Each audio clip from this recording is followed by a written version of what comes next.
Halo 3 ends Bungie's incredible Halo trilogy with a real bang. Not only does it feature some of the best set pieces in the series, it also includes one of the best FPS levels full stop, and in the present, it's still just as playable as it was on release back in 2007. This video is a supercut of my work covering Halo 3, a detailed level by level analysis of the game's campaign from start to finish. And with that, let's kick things off with Sierra 117.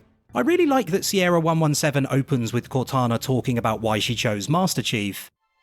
They let me pick. Did I ever tell you that? Choose whichever Spartan I wanted. You know me. I did my research, watched as you became the soldier we needed you to be. And it does make sense. While the trilogy story is absolutely centred around humanity's conflict with the Covenant and later the Flood, I've always considered the relationship between Master Chief and Cortana to be equally important, and so giving it top billing here is definitely a statement of intent by Bungie with regards to the rest of the game. You also get a nice callback to Combat Evolved's calibration scene before taking control of Master Chief, a tradition which has continued all the way through to Halo Infinite. And although the rest of the opening is fairly run-of-the-mill, the decision to include the Arbiter right off the bat I think is a good one, as I remember being somewhat concerned at the time of 3's release that there would be another long period during the campaign during which the pair were separated, similar to the events of Halo 2. Pete, wait! The Arbiter's with us! Come on now. We've got enough to worry about without you two trying to kill each other. Were it so easy. On a separate note, I can only assume that this enormous chunk of metal is placed where it is for a reason, my best guess being that it helped break Master Chief's fall as he plummeted back to Earth. In terms of gameplay, Sierra 117 begins proper with a walk in the woods, so to speak, and although it's a relatively quiet one, you're quickly made aware that that probably won't last. Sergeant Major, Phantom inbound. We stick together, we're gonna get spotted. Let's split up. Meet back at the LZ.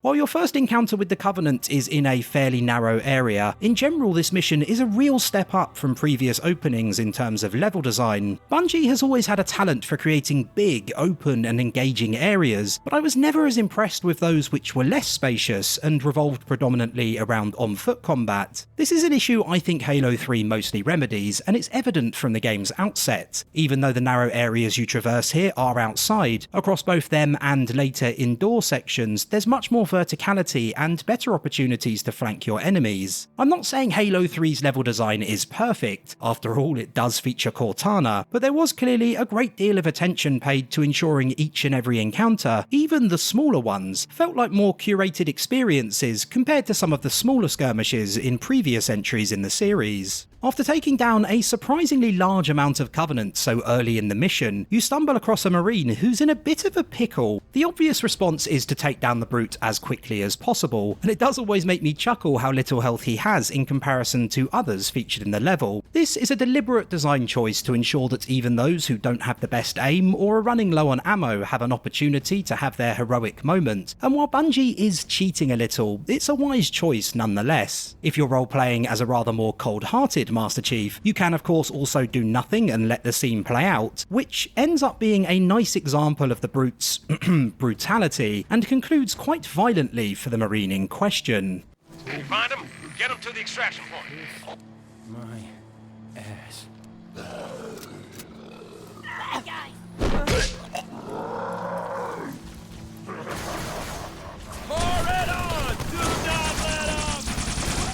Following another encounter or two, you witness the first somewhat controversial flash to Cortana. Could you sacrifice me to complete your mission? Could you watch me die? Sir, you okay? I'm not going to moan and groan about them here, as I have a video on the mission Cortana which talks about them in a lot more detail, but suffice to say, I'm never a fan of games taking control away from players mid-gameplay like this, although the Marine noticing Master Chief having issues immediately after is a nice touch at least. The next area is the one where this mission always clicks for me, as you pick up a battle rifle and get involved in an explosive set piece featuring 2 pelicans. What you definitely can't say about Sierra 117 is that it's a quiet level, with scenes like that featuring the pelicans I've just mentioned and the team splitting into 2 groups, certainly making it seem like you're in the middle of a constantly shifting situation. Eventually, another walk, Halo 3's rework of the classic Combat Evolved track A Walk in the Woods, even kicks into gear, which is great.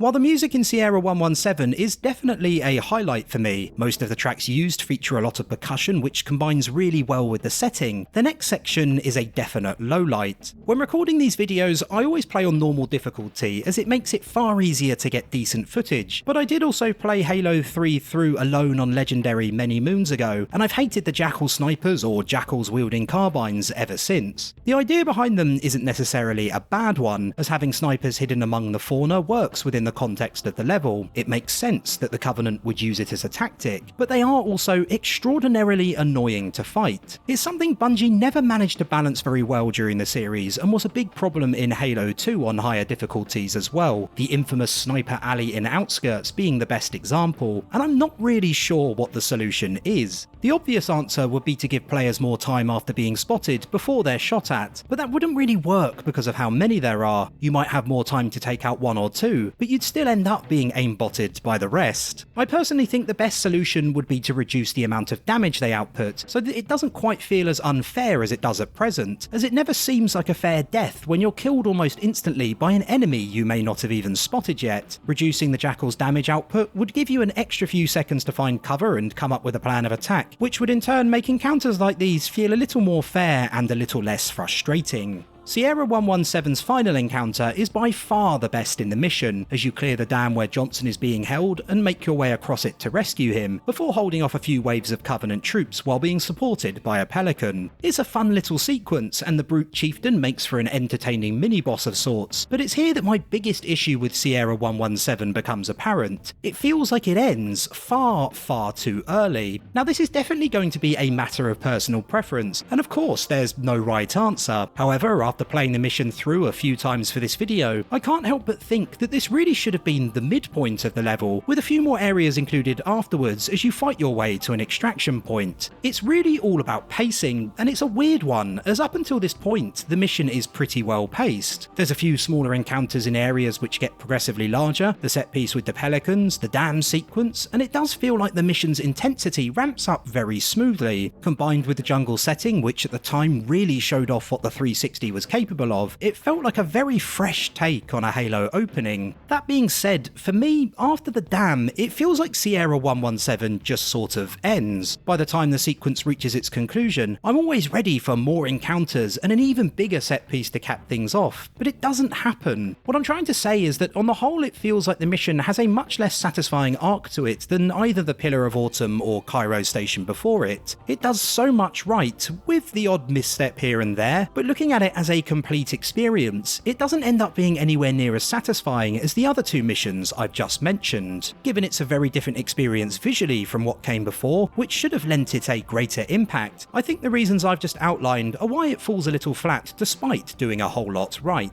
With no time to lose, Master Chief and co are ferried to secret base Crow's Nest. Crow's Nest begins with a few Marines getting a morale boost from Chief's presence. Check it out. No way. A Spartan? For real. You better not be. Oh man, he's here. We're gonna be Where did you alright. find him? Napping, out back. I'll bet. It's good to see you, Chief. Likewise, ma'am. Let's get you up to speed. The rest of the cinematic deals primarily with Lord Hood and Miranda Key's plan for stopping the Covenant from activating a Forerunner artifact in Kenya. The Covenant then attacks the facility, and while at first you might assume they simply want to prevent the UNSC from operating in the area, you find out later that what they're really looking for are plans detailing humanity's next move. We have taken their command center. Have you discovered how they plan to stop me? As yet, noble prophet.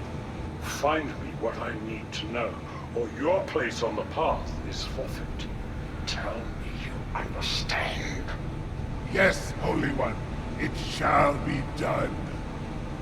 It's a robust-ish setup, but realistically Bungie could have cut Crow's Nest entirely. Or what would have perhaps worked even better would be for its opening cinematic to be part of Sierra 117's conclusion, with a significantly shorter version of the level bolted onto the beginning of Tsavo Highway, used as a narrower section before the mission widened in scope after you escaped the doomed building. As it is, I don't think Crow's Nest holds enough significance in narrative terms that it really warranted being its own thing. We must also not forget Miranda Keyes' most famous line, one which falls flatter than perhaps any other in the series. All personnel, They're wounded. text code Alpha We're getting 1, all of them prepare out. for immediate I evacuation. have to carry him myself. Ma'am, squad leaders are requesting a rally point. Where should they go? To war. It is dreadfully cheesy and doesn't really work, especially considering Keyes walks up the stairs, cocks her weapon as if she's about to take the fight to the Covenant herself, before she then turns round and walks back down the stairs. Also, if I'm in charge of relaying information to squad leaders out battling the Covenant, there's absolutely zero chance I'm jumping back on the radio and saying, "Lads, Miranda Keyes says you should all go to war," because it's unhelpful and quite stupid. Crow's Nest's introduction is quite lengthy, roughly 5 minutes between the cutscenes, conversations after, and the walk to its first encounter, so you'll no doubt be glad to get to some combat by the time it's all over. Before we talk about that, there's a really lovely Easter egg in this corridor. After clearing it of Covenant and walking all the way to the end, you'll find two Marines arguing about the password to a door. Hey, open up! Password, please! You gotta be kidding me, what password? The password so we don't open the door for brutes. Do I sound like a brute to you? Well, you could be held prisoner by brutes. If I was held prisoner by brutes and knew the password, then the brutes could just force me to tell you the password and you'd open the door for them. Okay, well now I'm definitely not gonna open the door. But we need ammo! Well, why don't you go ask your brute buddies then? The dialogue you just heard is performed by the voices of Tucker and Doc from famed Halo web series Red vs Blue, and you can hear it on easy and normal difficulties. On Heroic, the dialogue changes, as does the actors, with those who voiced Simmons and Griff taking over, and it's the same story on Legendary as well, with Church and Caboose's voice actors reading. It's a clever way for Bungie to acknowledge part of Halo's wider history outside the games themselves. Right, let's talk about some actual gameplay, shall we? When you run through the different encounters on offer, they're actually reasonably varied, although I'd also argue none set the world alight. There's some corridor shooting, a holdout against waves of Covenant, a drone sequence or two, several battles with brutes. In short, there's enough variation to keep proceedings moderately interesting, even if a lot of it involves lots and lots of brutes. If you enjoy Halo 2's often close quarters combat in tight brown spaces, you'll feel especially at home too, as that's all you'll be doing for Crow's Nest's duration. The problem I personally have with its gameplay are twofold. First, it doesn't have the ebb and flow of intensity that Bungie mostly manages to imbue Halo 3's levels with. If you look at Sierra 117 prior, for example, you engage the Covenant during a few run-of-the-mill encounters before the midpoint set piece with the Pelicans, which is followed by more fairly standard battles before another larger crescendo at its end when you rescue Sergeant Johnson. Similarly, in Tsavo Highway After, there's the big halfway mark encounter where you hold a hill and fend off Covenant being ferried in, as well as an even more climactic vehicle sequence near its conclusion, with regular skirmishes dotted in between them. As mentioned, Crow's Nest has plenty of variety when it comes to these smaller firefights, but there are no grander, more impactful encounters in between any of them, which results in a mission which feels like it never gets out of first gear. Heading back to the ops centre, Keyes reveals her plan to destroy the base as soon as the evacuation effort is complete. You might want to put that out. Chief, have a look. A little going-away gift for the Covenant. We've linked it to smaller charges throughout the base. Johnson, soon as the evacuation is complete, start the timer. Understood. Good luck, everyone. See you on the last Pelican out.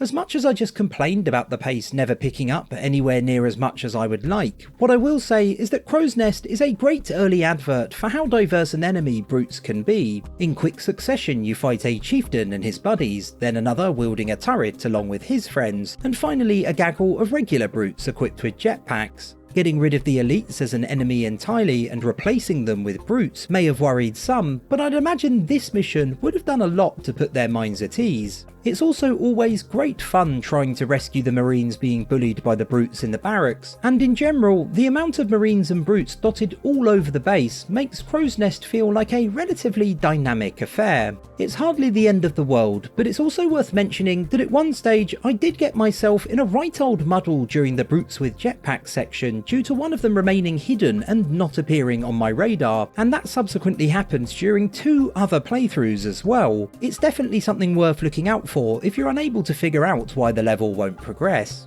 Despite most encounters being solid, if unremarkable, Crow's Nest's gameplay might also frustrate due to the amount of backtracking it asks of you. Now don't get me wrong, it is nowhere near as bad as some of the series' worst offenders. Assault on the Control Room and its circular rooms is always my go-to example, but you will spend a good amount of time traversing the facility's halls in between bursts of activity. The idea behind it makes sense. The base is being actively attacked, and so you would need to travel back and forwards across it to repel the Covenant hordes, but that doesn't make it entertaining in practice. Also, the environments themselves are all brown and yellow and not very aesthetically pleasing, which adds to the monotony. In essence, they're more filler, and they are also part of a mission which itself feels like filler when looking at Halo 3's wider campaign. I always like to spend a minute or two talking about most levels' soundtracks as well, because when it comes to Halo, they are just as big a part of the experience as gameplay, graphics, or anything else. Crow's Nest isn't the most thrilling in this regard, but the tunes chosen fit well with the mission's context, especially the drum-focused, militarily themed numbers towards its beginning, such as Last of the Brave. One massive highlight is Dream Again, a variation of Under Cover of Night, which plays towards the end of the level and is playing in the background this very moment. It's an absolute cracker, which unfortunately can at times be a tad difficult to hear against all the action, although to be fair, it is something of an isolated issue that isn't prevalent elsewhere, and so I think I can forgive Bungie on this occasion.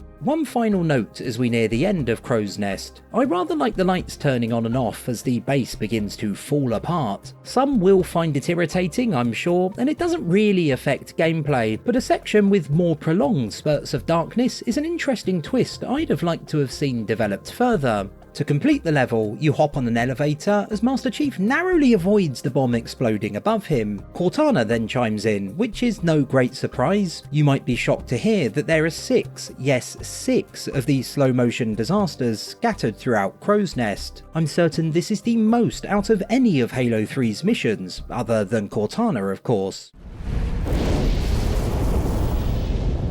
This place will become your home.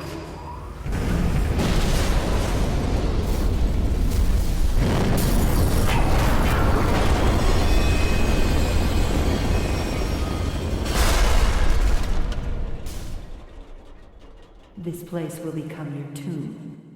Thankfully, Chief survives as Tsavo Highway opens. As you take control, Miranda Keyes radios in with instructions on where to head next. Chief, please respond. What is your status? Over. If you can hear me, find transport. Head to the town of... Before we really get into the swing of things, it's worth noting that right after making your way outside and a few more times during the level, there are optional snippets of dialogue that are very easily missed. If you head to the cliff edge and survey the wreckage of the New Mombasa orbital elevator, you'll get a few lines from the Marines travelling with you. New Mombasa space elevator. It collapsed when the city got glassed. But the tether was thousands of kilometers high. Yeah, well now it's scattered all over the savannah. And if you do similar towards Tsavo Highway's conclusion, you'll again be given some additional information. Commander, I can see most of it now. Readings are all over the EM spectrum. Roger that, Recon. Shutter your gear, pull back. I'll monitor from Kilo 2-3.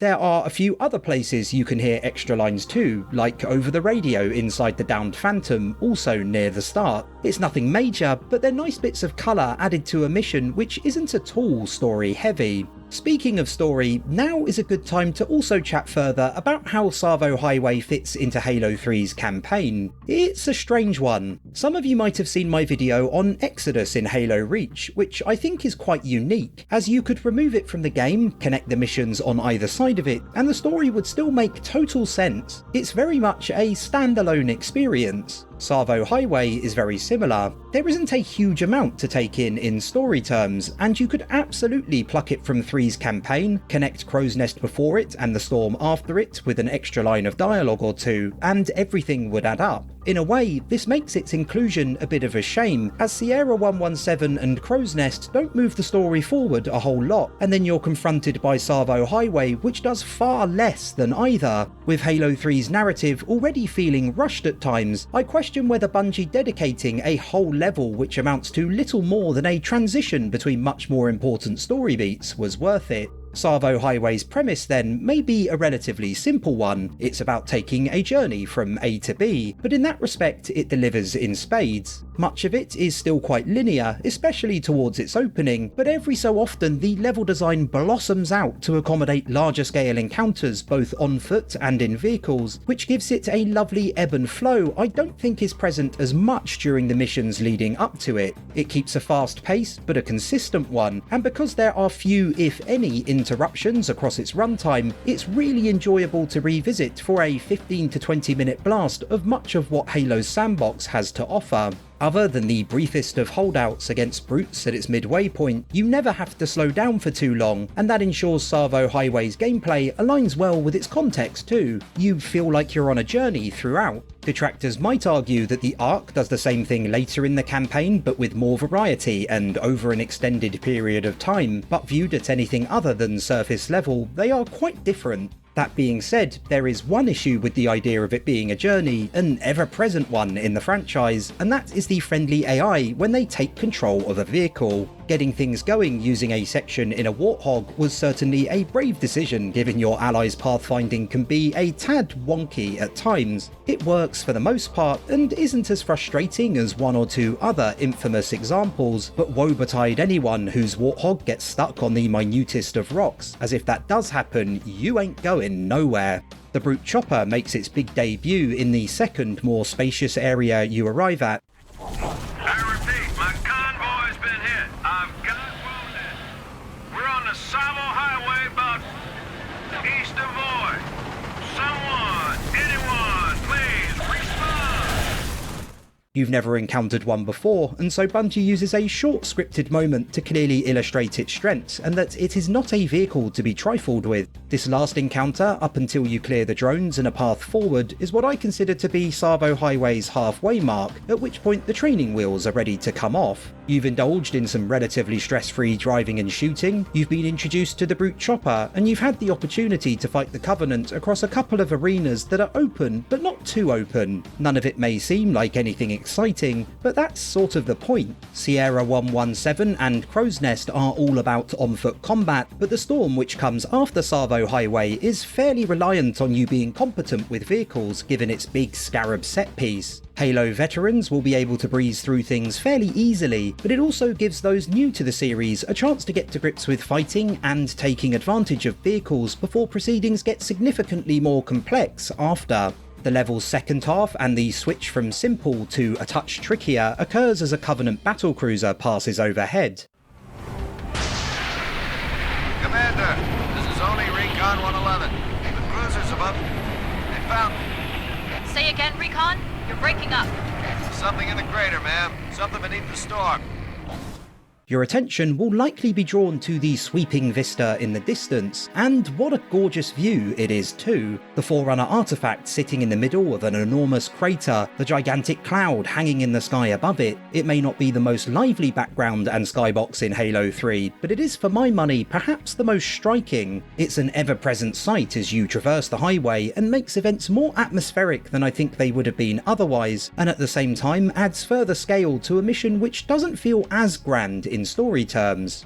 Everything from this point onwards is awesome, with the next encounter one I've always been particularly fond of. I just love how it's designed. The area is pretty big for an on-foot firefight, but the placement of enemies means you'll likely find yourself navigating it exactly as Bungie intended. First, you battle the group of enemies in the middle of it, and as you thin their ranks, your attention will be drawn towards more of them charging down the hill. If you don't naturally end the encounter at the top of the hill after, any marines left will head up there themselves, and following them you'll find everything you need to hold off the reinforcements which soon arrive in a phantom. The layout of the area is also brilliant in that it gives you long sight lines for the sniper rifle you might choose to equip yourself with, but equally there's plenty of cover should you decide to get up close and personal. From entering the area to taking out the last of the Covenant's backup, you never slow down for a second as you weave between buildings and wreckage while trying to keep tabs on the brutes equipped with jetpacks flying through the air.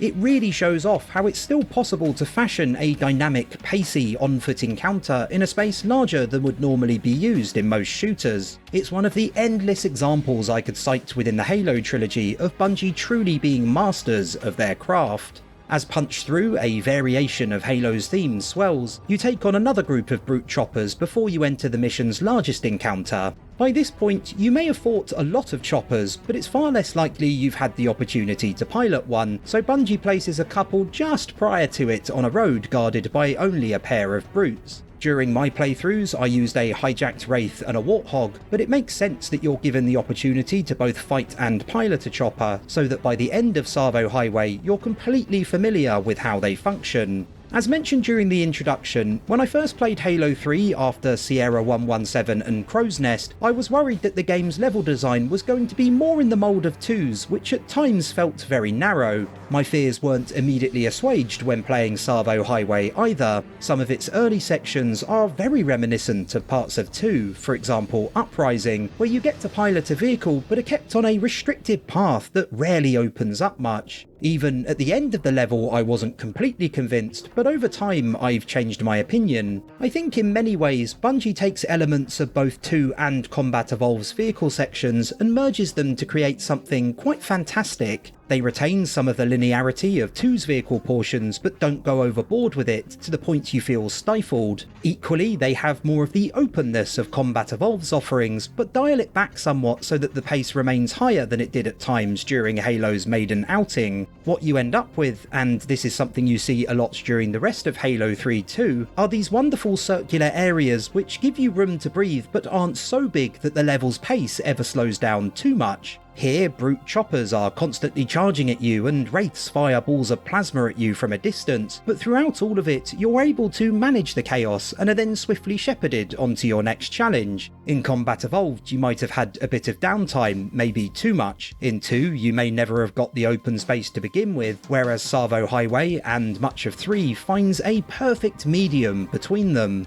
The last encounter or two with the brutes I'm not so keen on. They're fine enough, there's obviously nothing wrong with them, but they also lack the excitement of practically everything else preceding them. For all intents and purposes, they act as palate cleansers after the extended vehicle sequences you've just emerged from, but it also means Tsavo Highway has quite the down-tempo ending, with the cutscene which follows feeling much the same.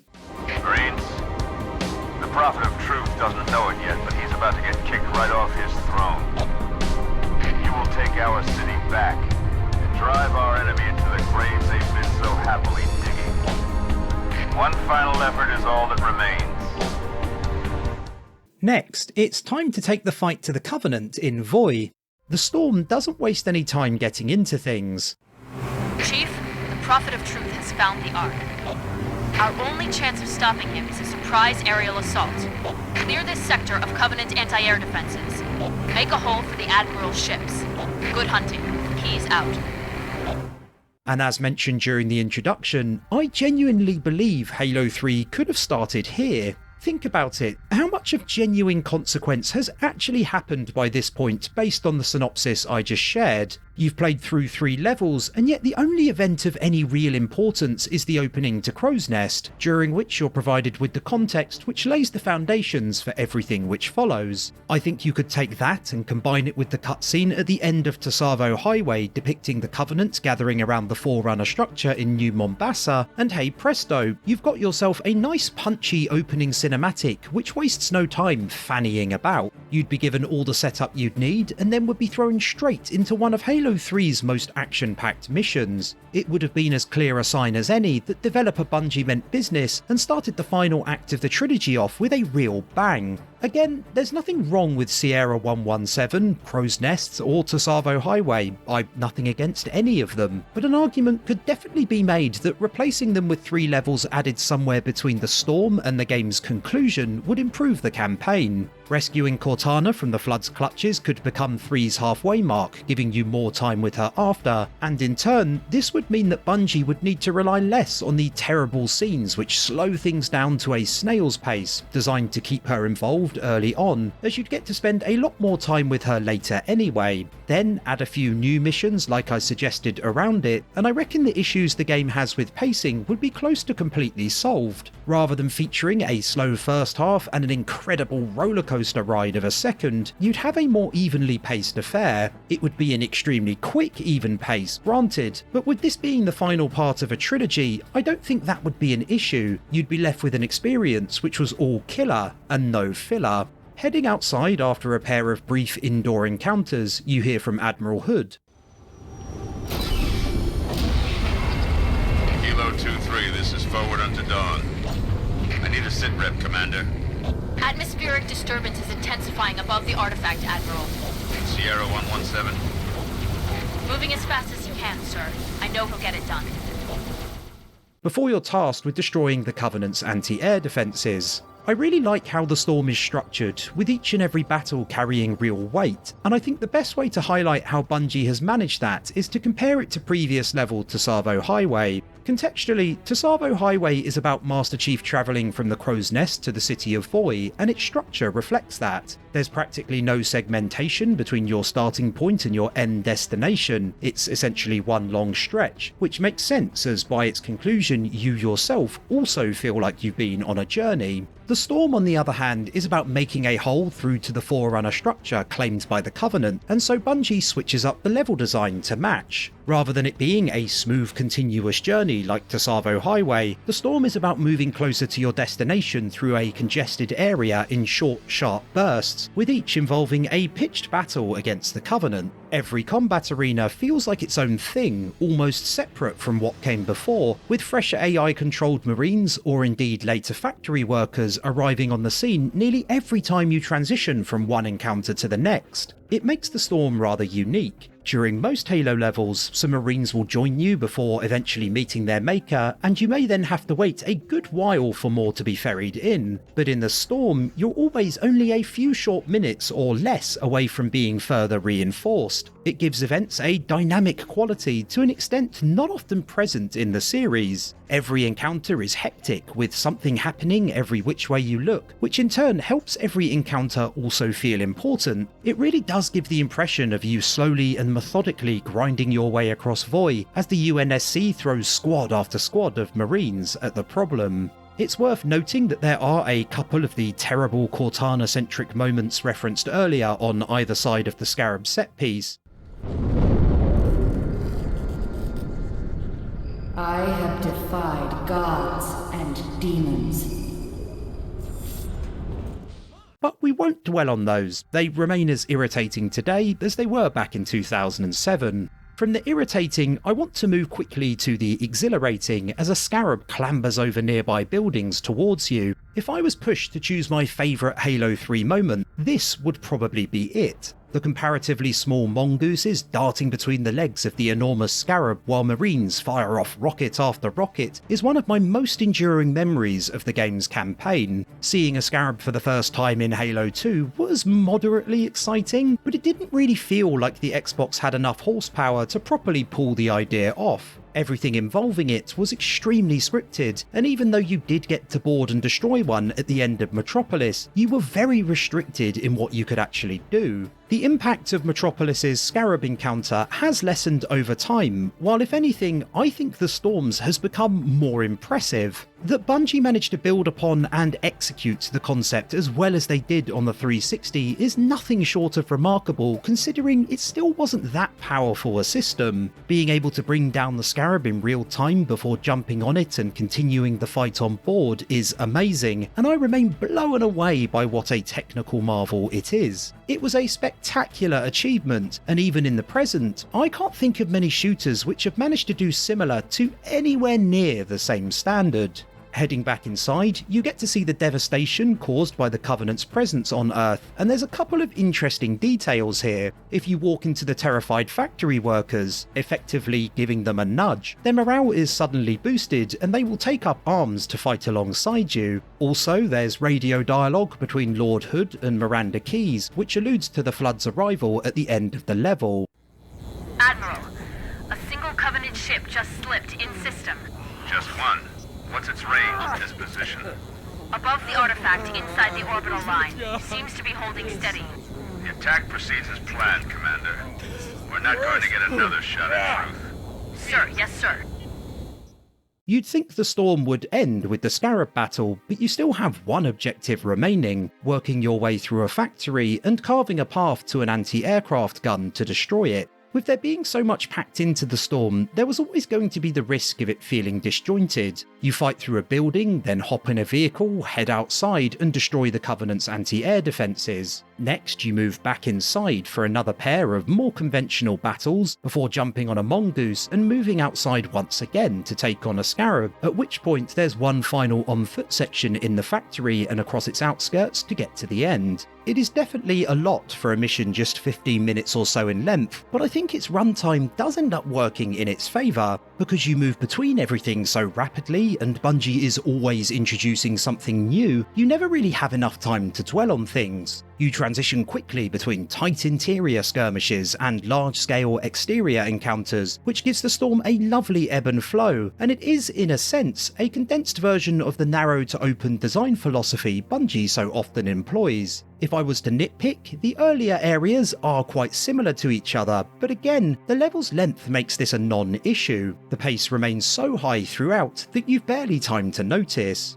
I still have to stifle a laugh every time these factory workers run afoul of a pair of hunters, and this last section which follows is the best outside of the Scarab encounter. You're given a meaty bit of combat against a huge number of Covenant, then the opportunity to thin their ranks around the gun itself using a sniper rifle, before you finally fight your way up the hill to bring the anti-aircraft gun down for good. All this takes place with the dig site and forerunner structure in the distance ahead of you and an artificial storm created by it looming in the sky above. It's exceedingly atmospheric. The cutscene which concludes the storm is equally so, as the structure activates and the Prophet of Truth escapes, and soon the lone Covenant ship referenced by Miranda Keyes earlier arrives in horrifying fashion.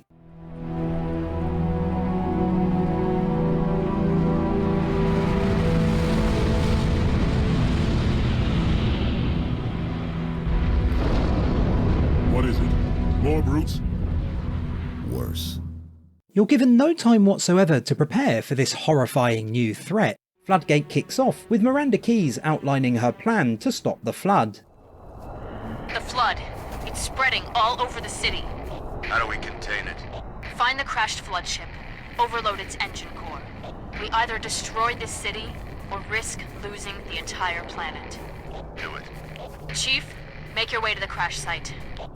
This video's title makes a very bold claim, so let's get cracking by chatting about one of my reasons why. Until the advent of Halo 3, I don't think Bungie had the graphical horsepower available to them to really do the Flood's presence justice. Halo Combat Evolved has multiple mirror levels towards its end, which many enjoy due to their depiction of the rapidly escalating Flood threat. There's the outdoor exploration and close quarters combat in a Covenant ship during Truth and Reconciliation, which then occurs again during Keyes, except there's Flood. There are the wide open spaces and forerunner architecture of Assault on the Control Room, which you then later work your way through backwards over the course of 2 Betrayals, except there's Flood. There are the hallways of the UNSC's Pillar of Autumn, which you later revisit as part of the Maw, except you get the idea. That's all well and good, however, I don't think the environment changes enough following the Flood's reveal for the backtracking not to be quite noticeable, and Combat Evolved's second half does take a hit because of that. Halo 2 is far more varied when it comes to the Flood, although I'd argue also not much more inspiring, but you do at least get to better witness their impact firsthand, as you first move through the Covenant's holy city during Gravemind while a civil war erupts around you, before you do the same again during High Charity, by which point the place has become a flood-infested hellhole. Up until Halo 3, High Charity was by far Bungie's best attempt at depicting the devastation the Flood almost immediately caused, but none of it ever felt as detailed or as dynamic as I'd have liked. Floodgate is different gravy altogether. The slipspace portal looms large above you, and the city of Voy burns ahead of you as you watch Marines desperately battle for their lives while Flood bound across rooftops and then jump from them, surprising and then rapidly taking care of another group of Marines. You even get to see one of them being turned directly in front of you, if you decide not to intervene, of course. The violence and devastation caused by the Flood's arrival is on constant display, both through scripted events and the backdrops your struggle is set against, and it is, in my view, the best work Bungie has done when it comes to showcasing their horrific effect. No other level depicts such a transition as confidently as Floodgate does, and I also think the shock of witnessing such desolation is felt far more acutely due to it happening on Earth. Reaching the mission's midway mark, you're privy to one of the slow-motion Cortana scenes which are universally disliked, and with good reason, followed by a meeting with a ranting Marine. The LT, the Sergeant, they were all infected.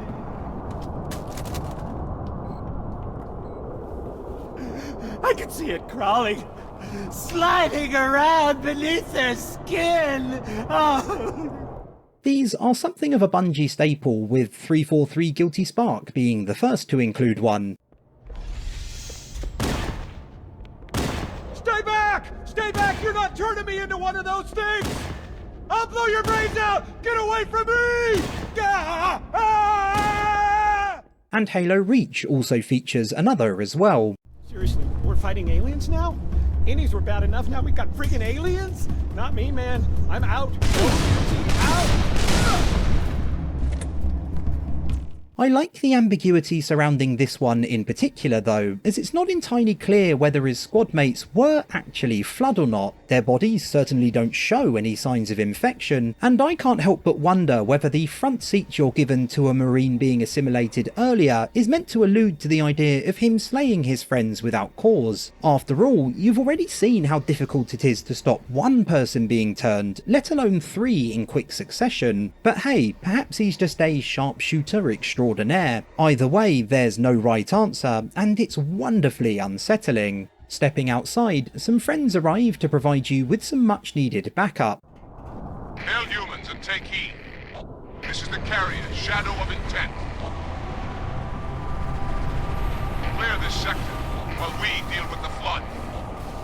I'm also fairly confident one of them pushed me off the edge of the map during one of my playthroughs too, however, so friends might be an overly strong description. Along with its environments being horrendously gorgeous, the second big reason I'm such an admirer of Floodgate is its pacing and level and encounter design, which together make it a much less tedious experience than most other Flood-centric levels. It won't take you longer than roughly 10 minutes or so to get through, and while in the past I have myself said Floodgate could be lengthier, on balance I think it being short is a good thing, as it avoids the issue of Halo's infamous space zombies outstaying their welcome, like they do in Halo Combat Evolved's library or later Halo 3 mission Cortana, for example. It's a relatively speedy, sustained burst of combat which maintains a fast pace, and you're always moving forwards rather than being stuck in any one area for an extended period of time, while Flood appear in front of you, behind you, and from pretty much everywhere. Arenas have then been designed to accommodate that pace. Whether you're indoors or outdoors, the spaces within which encounters occur are usually fairly narrow, which means little little time is spent having to figure out where your enemy is, as 99% of the time they'll be directly ahead of you. That is crucial. Flood-heavy levels have often been likened to corridor shooters like Doom or similar, but I've always found the abundance of Flood spawning in from ridiculous places all around you to be counter to that. Here, however, you're mostly clashing with your enemy head-on, and on the whole, it makes the Flood's presence less overwhelming and less irritating than it otherwise would be, and has been during previous entries. The introduction of pure forms also speaks to this. You meet one separated from the rest of his mates to allow you to get a handle on this new type of threat, and you then again push on forward with the majority of them ahead of you. You're not bogged down by a gaggle of them appearing from every which way, and that makes your first skirmishes with them pretty tolerable compared to the mess which is many of Cortana's encounters just a few levels later. I do believe, however, that it is important to remain at least somewhat objective. An argument could definitely be made that Floodgate is filler, stuffed into a campaign which has already had much of its fat trimmed and which arguably could have done with 2 or 3 missions being added to it. Those claims would be perfectly legitimate too. It reuses environments, it's quite brief, and it seems to me to be more of a transitionary segment between the first and second halves of the campaign, rather than it being a must-have mission which under no circumstances could be cut. I don't necessarily agree with that sentiment, but as part of a game that acts as the end of an epic trilogy and which only really gets going nearly halfway through, it wouldn't be incorrect to say that Halo 3's first half lacks brevity. Floodgate itself could have been the second half of the storm instead of its own level, which I'll begrudgingly admit probably would make a lot more sense given just how short it is. Finally, a quick word on the soundtrack. It's very reserved, and I kind of like that. A lot of the time, there's no music whatsoever, and when there is, it's mostly percussion-heavy pieces which keep to a low volume and allow the action on screen to shine. I'd never normally say that keeping Halo 3's soundtrack on the back burner is a plus point, considering how fantastic it is, but letting the horror of the Flood's relentless onslaught and the brutality of combat take centre stage, I think was the correct decision. Reaching the down ship at Floodgate's conclusion, Master Chief meets a former adversary. On Halo, you tried to kill Cortana. You tried to kill me. Protocol dictated my response. She had the activation index, and you were going to destroy my installation. You did destroy my installation. Now I have only one function, to help you reclaim her, as I always should have done. And while half a continent is glass to prevent the Flood's spread, the UNSC and elites converge to decide what to do next. If your construct is wrong, then the Flood has already won. I'll find Cortana's solution, and I'll bring it back. Earth is all we have left. You trust Cortana that much? Sir. Yes, sir. This is either the best decision you've ever made or the worst. With a plan in place, it's time to execute. The arc begins with this iconic line. Brute ships, staggered line. Shipmaster, they outnumber us 3-1. Then it is an even fight. And in general, this cutscene is pretty marvellous, and something of a rarity up until this point. In terms of cinematics, I generally think Halo 3's first half is one of the weakest parts of the trilogy, other than the ending of the storm, which is also rather engaging, so these action-packed scenes really help the mission start out strong, especially when compared to most of the others in the first half of the game, which often feature a lot of dialogue, but very little action. Soon after taking control of Master Chief, a Marine mentions the sky. Check it out, from the sky. Is that... Hey, focus. We got a job to do.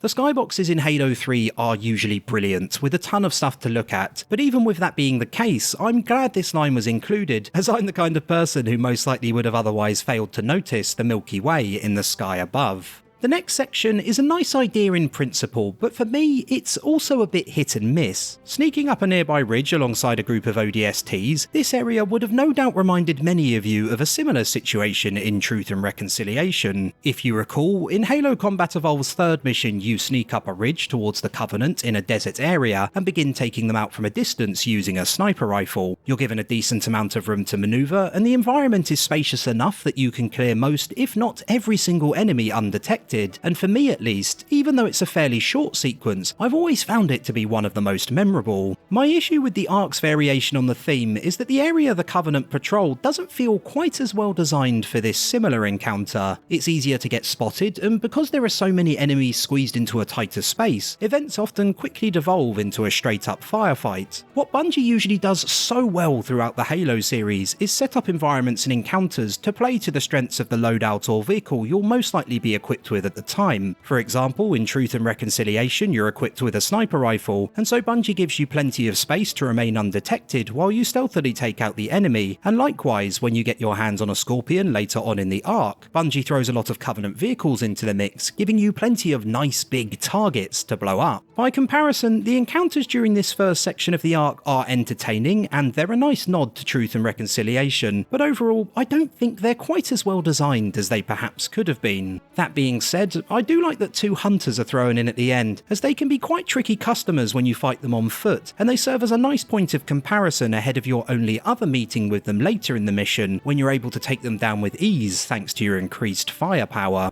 Moving forward, you're given a hint towards what will transpire later in the level. Chief, I'm giving the brute all I've got, but this is a heavyweight fight. Dawn's only got the tonnage to last a few rounds. Find me a place to set her down, over.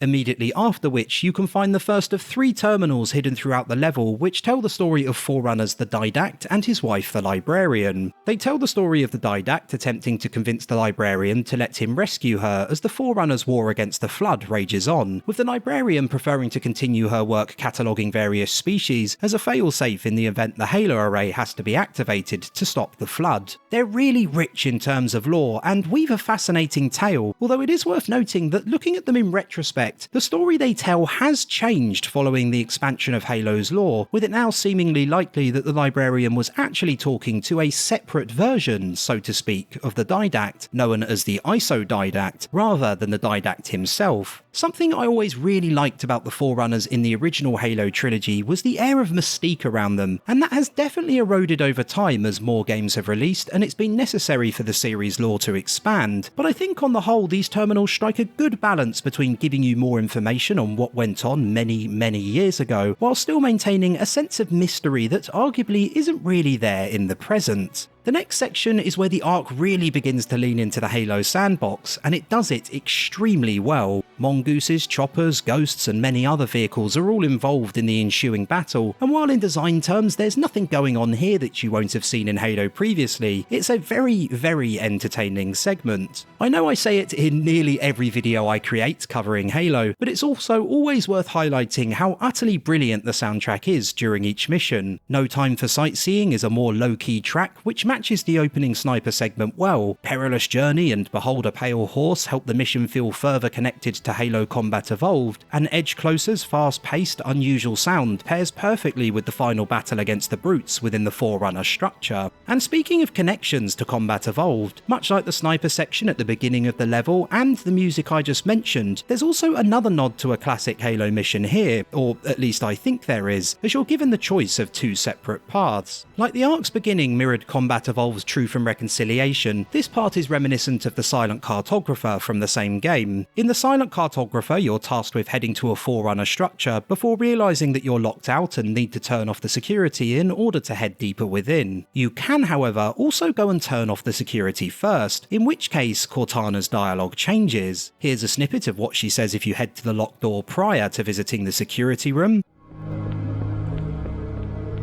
Use the holo panel to shut down the security system.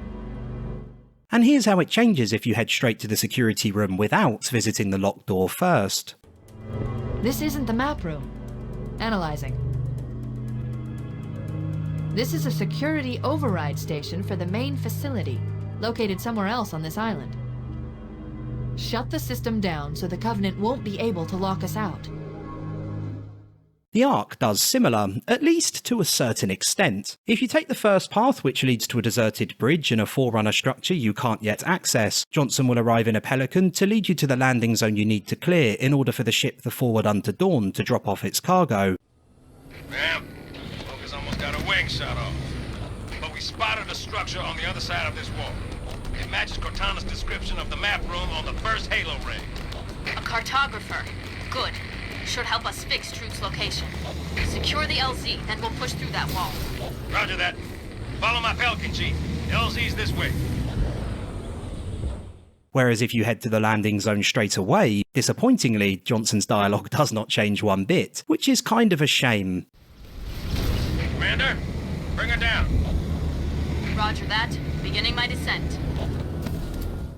I think given the sheer number of sections in 3 which seemingly mirror other parts of Halo games, and especially Combat Evolved, you have to assume that this was again intentional, and that notion of riffing off the old classics is all but confirmed during later missions, with the Covenant featuring an opening beach assault much like the Silent Cartographers, and Halo concluding things with a Warthog escape sequence which is very similar to the one included during Combat Evolved's final mission, The Maw. The arrival of the Forward Unto Dawn itself is one of my favourite scenes in the entire trilogy. The music swells, the enormous ship sweeps into view, and any wreckage in the surrounding area is blown backwards by the strength of its thrusters. You're not really given that many opportunities during the original trilogy to witness the scale of the larger human ships, and I think the Dawn's entrance, combined with the speed at which it arrives, and its ability to drop off a significant number of vehicles, does a rather good job of that. The next sequence is your bread and butter tank in a Halo game section, and I have heard it described in the past as the Ark's assault on the control room moment. For those of you who don't remember, that mission in Halo Combat Evolved also features a tank section which takes you through several very open areas. Personally, I'm not sure I'd agree with that assessment though, as I think the tank section in later Mission The Covenant is far more reminiscent of it as you drive a Scorpion through the icy tundra. But whether it's a deliberate reference or not, one thing's for certain, it is a lot of fun. Something I found lacking in Halo 2 at times were the huge open encounters that I think Combat Evolved did so well. Halo 2, other than the occasional mission like Quarantine Zone, often felt like a narrower affair, but Halo 3 is bang on the money in this regard. The journey back to the wall you need to push through to access the cartographer isn't an overly long one, and you are retracing your steps through an area repopulated by new enemies, but it's hard not to get excited by the sheer scale of events. There's plenty of Covenant vehicles to take on, you're backed up by a lot of Marines, and you even get to flex your muscles by taking down a pair of Hunters much more easily than those you encountered towards the start of the arc. There's also this dialogue from one of the Marines, which is pretty great.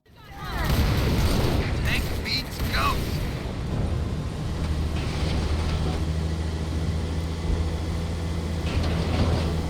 Tank beats Hunter. Phantom inbound! Look out for the turret!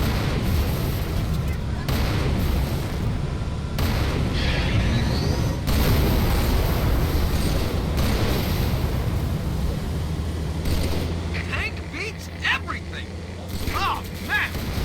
I can do this all day.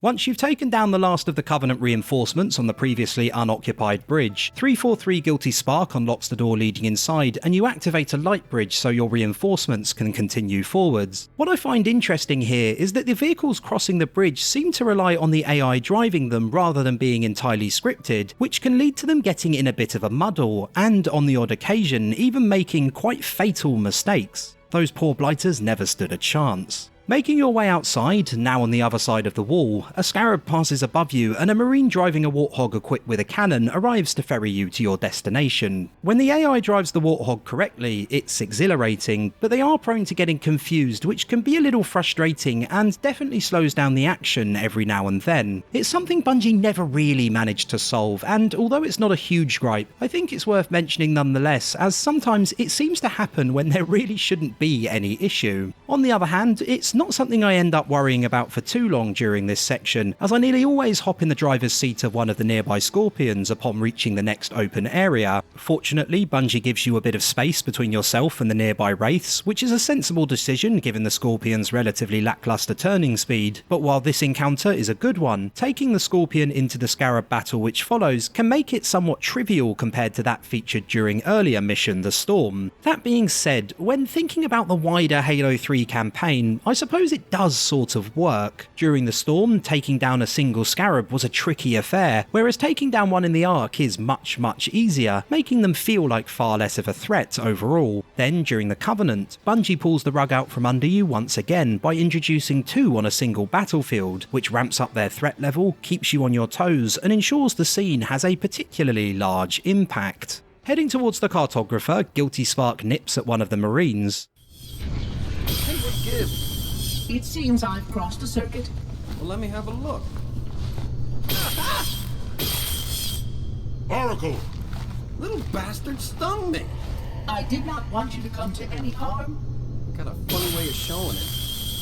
Before you take on an extremely easy stealth section, which includes a brute doing his business in the corner, as well as a few more Covenant squads. Even this feels like it could possibly be an homage to Combat Evolved, as much like the library on Installation 04, you once again find yourself exploring a Forerunner facility accompanied by Guilty Spark himself. I'm a big fan of how the Forerunner structures in general are handled in Halo 3. Combat Evolves were generally very repetitive, and often reused environments multiple times across a mission. Halo 2 features far less repetition, but there are a lot of long stretches spent inside them which I generally found to be less interesting than other parts of the game, and Halo 3 in my view pretty much nails it. You often don't spend that long a time actually inside the Forerunner structures, and even when you do, for example here towards the end of the arc, it's usually easy to navigate from point A to point B, with the level design also remaining varied enough throughout that you rarely feel like you're constantly passing through the same rooms over and over again. Reaching the cartographer, Truth's location is then revealed. Can you tell me where we are exactly? Here. And Truth? Near one of the Ark's supraluminal communication arrays, I'm afraid. Unfortunate. The meddler has triggered a barrier, a defensive perimeter around the Ark's core. At which point it's time to begin heading for evac while the Arbiter takes to the skies. The next few areas are again quite standard firefights, although you will run across this brute. The pack will feast on you! Who you can then see again if you head back to the room housing the cartographer, a scene which is rather easy to miss.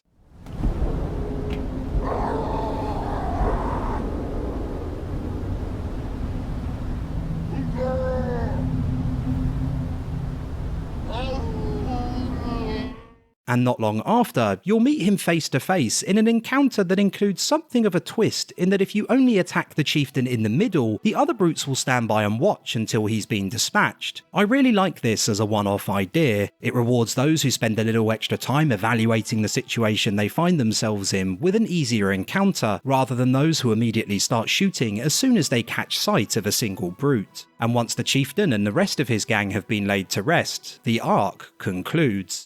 At last, we've arrived at what I think is the best Halo level ever made. The Covenant opens with one of the series' best cutscenes, featuring pelicans approaching an island as a beautiful arrangement of Halo's theme swells in the background. If we hit these 3 generators, and the barrier will fall? A small section, yes.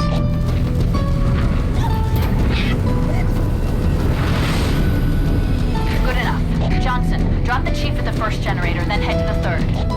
The elites will punch right down the middle. Roger that. It and the section which follows are as clear an homage to Halo Combat Evolves the Silent Cartographer as there could be, and that's no bad thing. The Silent Cartographer's beginning remains one of the series' most enthralling moments to this day. Indeed, it's a premise which proves so popular, Bungie even used it a 3rd time 3 years later at the start of Halo Reach's Long Night of Solace. Taking control of Master Chief, what follows is perhaps the best beach landing of the 3. There are definitely elements of its design carried over from the Silent Cartographer. Halo Combat Evolves rendition is very cleverly designed in the way it uses a large open space to give the encounter scale, but groups most of its enemies and cover in its centre. As a result, combat is intense despite the beach's huge size as you're funneled down its middle, and that helps ensure its pace never slows for the duration of the battle.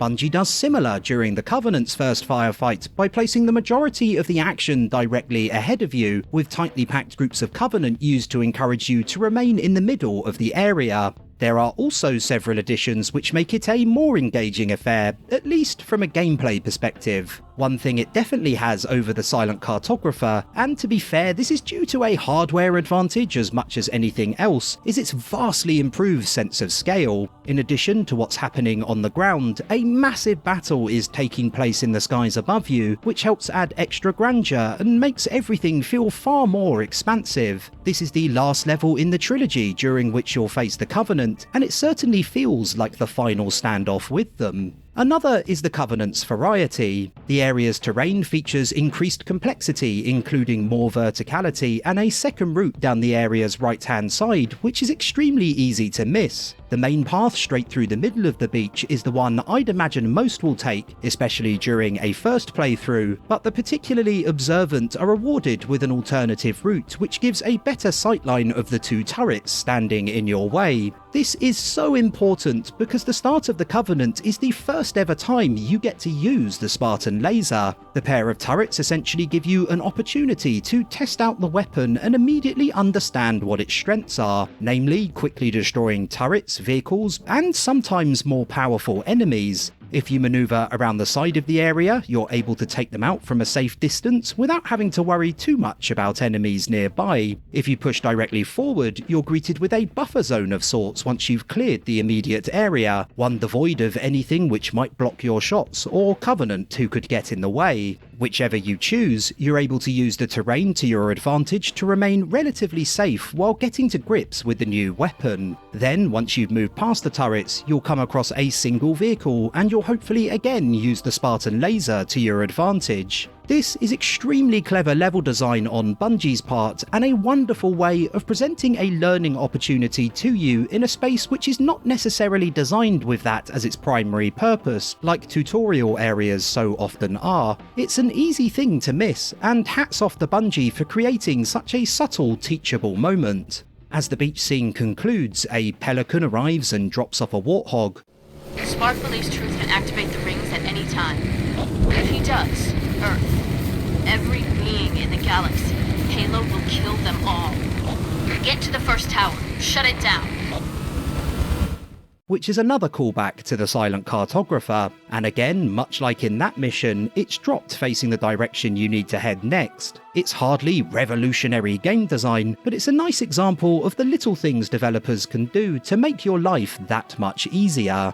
The vehicle section which follows is a classic example of Bungie's ability to expertly control pacing by mixing up the size of a mission's environments. What you'll nearly always experience in one form or another in almost every Halo level is multiple shifts between narrow and wide areas. The beach was narrow and relatively claustrophobic, and you then move into an area which is still fairly narrow but is certainly more open. Soon after, you transition into what is perhaps the largest environment featured in the Covenant so far, and when the battle there has concluded, you again move back into a much more narrow set of hallways. From the beach onwards, the level gradually increases in scope, and when Bungie decides it's opened up enough, things are scaled back down for a tighter indoor section. It's classic Halo level design which keeps events feeling fresh and engaging throughout. Next time you're playing a Halo game, pay attention to the level design in each mission, and I almost guarantee you'll notice the same narrow to wide, or vice versa, design philosophy being used all over the place.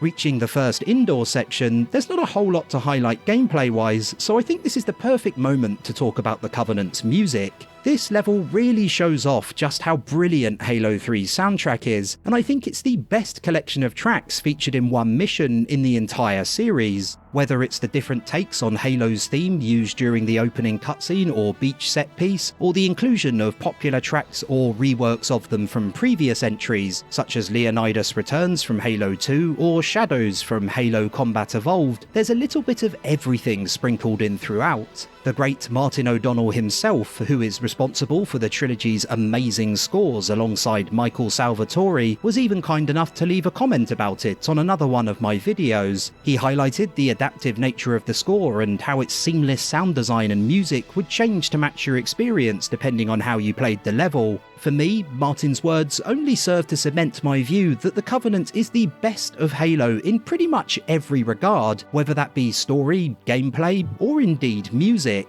After clearing out the area's lower level, you jump on a lift and find yourself in a brute-filled hallway. The encounter itself isn't anything particularly out of the ordinary, but do keep it in the back of your minds as I'll be returning to it a little later in this video. Once all the brutes have been cleared, you deactivate the first tower. Good work, Chief. That's one. The Arbiter should be just about to... That's two. It's all up to Johnson's team now. Get back outside, Chief. Wait for transport.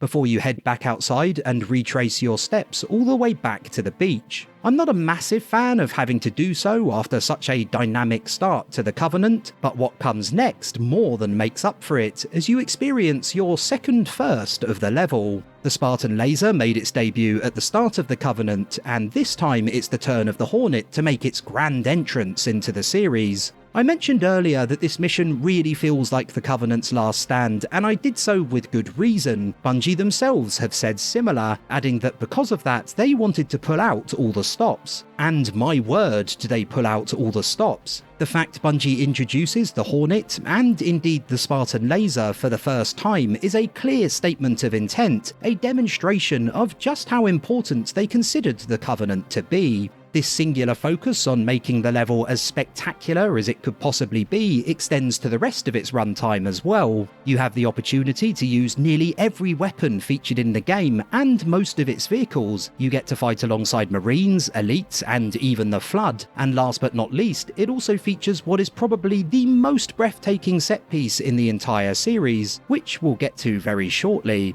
There are plenty of games which continue to throw everything and the kitchen sink at you in their latter stages, and often that doesn't work particularly well, so it really is testament to the strength of Halo 3's gameplay and mechanics that Bungie were able to include nearly everything the game has to offer in one mission without it ever feeling forced or like there's too much going on. As the trilogy nears its conclusion, it's a fitting display of Bungie's mastery of the genre, developed over the 6 years following Halo Combat Evolved's release in 2001. While we admire the lovely views, a quick note also on environmental consistency, something Bungie has always excelled at. During the Covenant, you're constantly given glimpses of other parts of the world you'll soon be travelling to, whether that's the 3 towers themselves at the beginning, the view of everything you get from the Hornet, or the multiple glimpses of the area where you'll later fight the 2 scarabs you get when you visit each tower. It means you're always progressing in a logical, consistent manner, which is a vital part of making the level feel more real.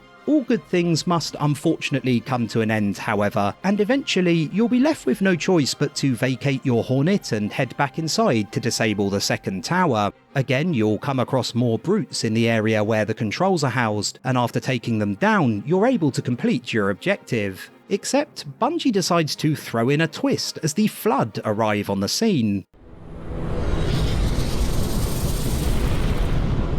Hi, Charity. By the gods, brace for impact!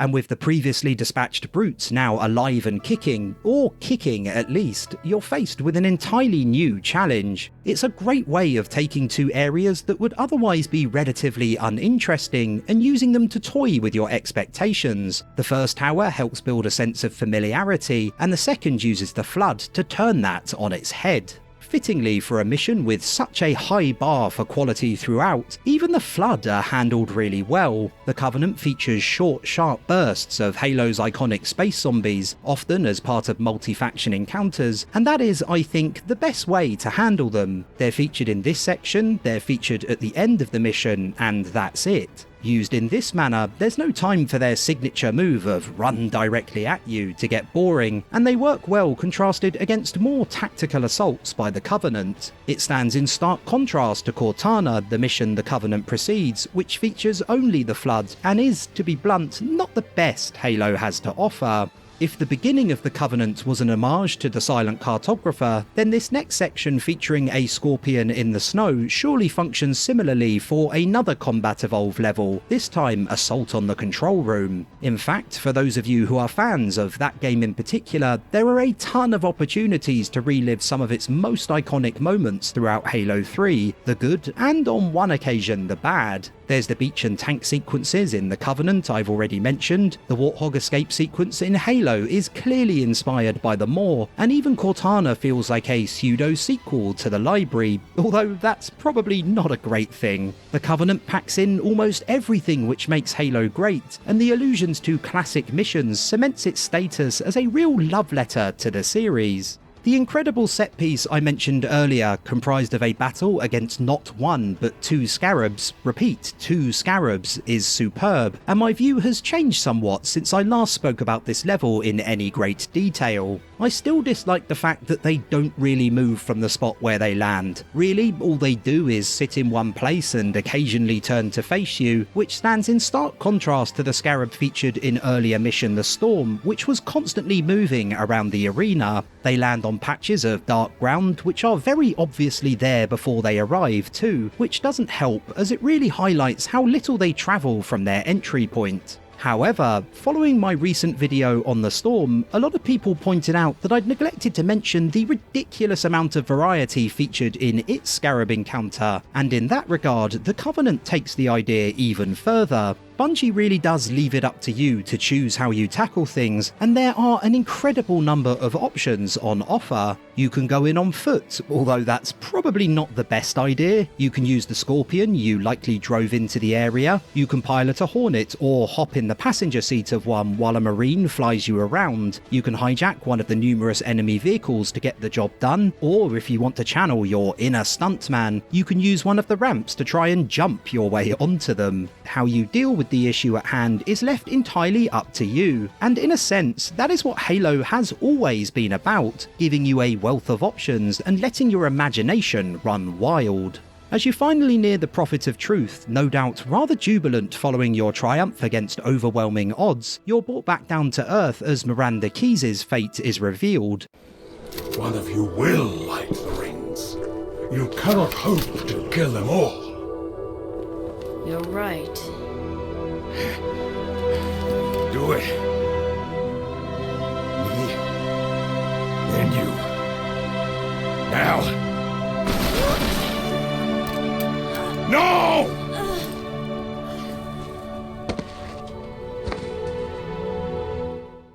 There's really no time to waste either, as shortly after, Truth uses Johnson to activate the Halo array. Thankfully, you have some backup as you fight your way forward, although not in the form you might expect. Do not shoot, but listen. Let me lead you safely to our foe. Only you can halt what he has set in motion. As hopeful music builds in the background, you aren't joined by Marines or even elites, but rather the Flood. Charging forward alongside your newfound allies, the Covenant does something completely unique to any Halo game before or since. For the briefest of moments, you get to feel what it's like to be a part of the Flood. This is a brilliant decision on Bungie's part. Not only is it an incredibly memorable way to end one of Halo's most memorable levels, it also serves a secondary purpose. Once the Covenant has concluded, the only enemy left for you to finish off is the Flood, and so it makes perfect sense you're given the opportunity to see things through their eyes, so to speak, to better understand what it's like to be on the other side. For me, it absolutely makes the Flood seem like an even more imposing threat, as you experience firsthand how quickly they are able to overwhelm the Covenant, and that works especially well when combined with the area it takes place in, one featuring narrow bridges packed full of enemies and allies, which makes your, and by extension the Flood's, assault seem all the more relentless as a result. Brute forcing your way to the Prophet of Truth works wonders too, as Master Chief and the Arbiter finally come face to face with him. I am Truth, the voice of the Covenant. So, you must be silenced.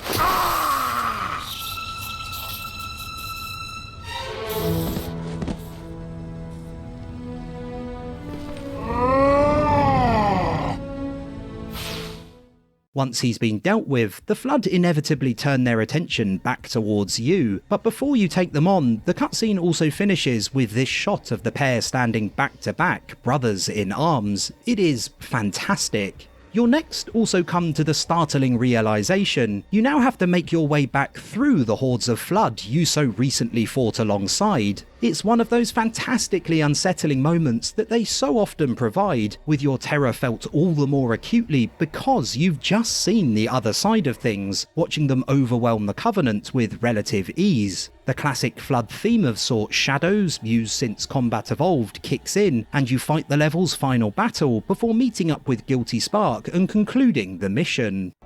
Replacement. The ring you destroyed. When did you know? Just now. But I had my hopes. What will you do? Light it. Then we are agreed. A tactical post will completely eradicate the local infestation. I will personally oversee the final preparations, though it will take time to...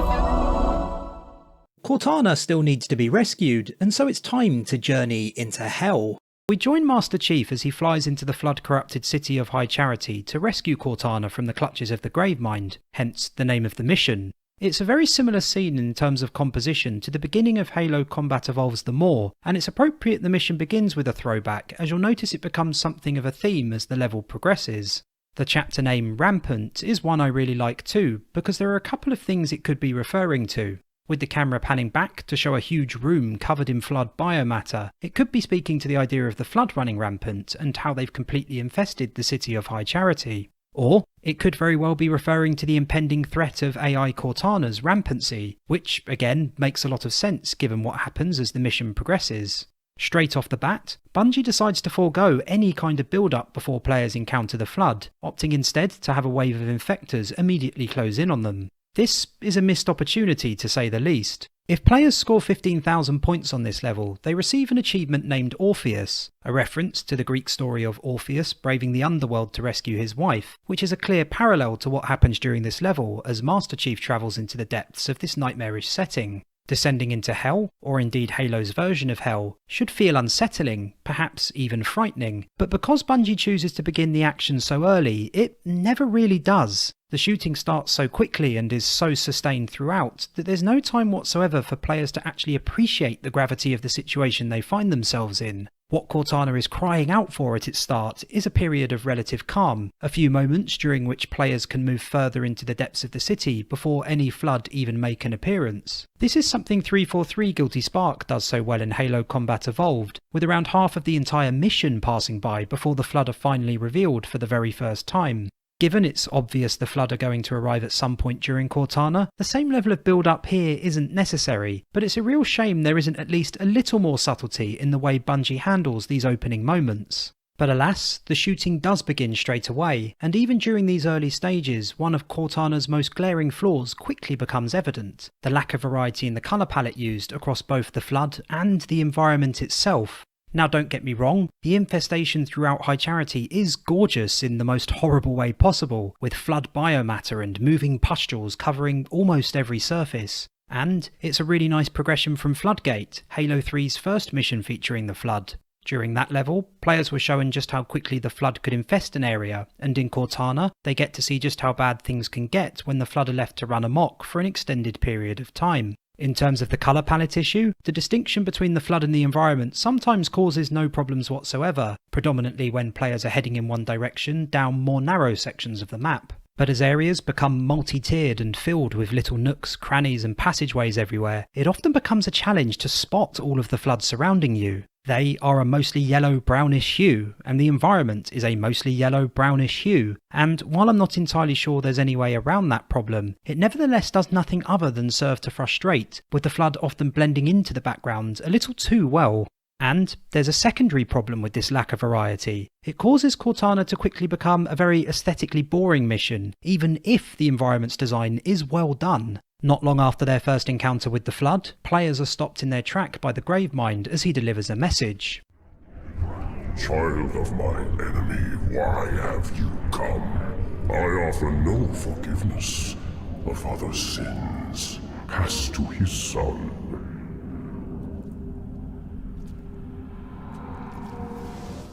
When I described Cortana as a disappointing experience gameplay-wise, it's moments like this that ensure, at least in my mind, that the mission does still hold some value. Because while it's absolutely not an enjoyable 30 or so minutes to actually play, the level is very important in terms of Halo's overall story. It's the climactic moment in the relationship between Master Chief and Cortana, with Master Chief demonstrating just how far he'll actually go for the one he seemingly cares about most. And it's a pivotal moment in Halo 3's story as well. Besides being reunited with Cortana herself, players also need to reach her as she holds the activation index needed to activate another Halo and finally put an end to the Flood threat. The Gravemind, on the other hand, is trying to find out exactly what Cortana knows, and so the mind games he plays with Chief throughout the mission, while at the same time torturing Cortana, make a lot of sense and do much to add to the mission's atmosphere. The first message, for example, references the Forerunners, the idea that their sins are those of humans too, and that the Gravemind and the Flood still hold a grudge. It's great world building. But there is an issue with these brief stoppages, not in terms of plot, but in terms of execution. I understand that stopping players in their tracks and distorting the screen lends a feeling of importance to these moments, but I can't help but feel like the decision to take agency away from players in a mission which already frustrates for other reasons is not a particularly wise one, especially given how frequently these stoppages occur. They're nowhere near as jarring as, say, Gears of War's extraordinarily grating walking while talking on the radio segments, but they do begin to wear a little thin quite early on. Again, much like the issues with colour, the decision made here is a sound one in terms of what it means for the story and the world of Halo, but the way these interludes are executed simply doesn't translate into entertaining gameplay.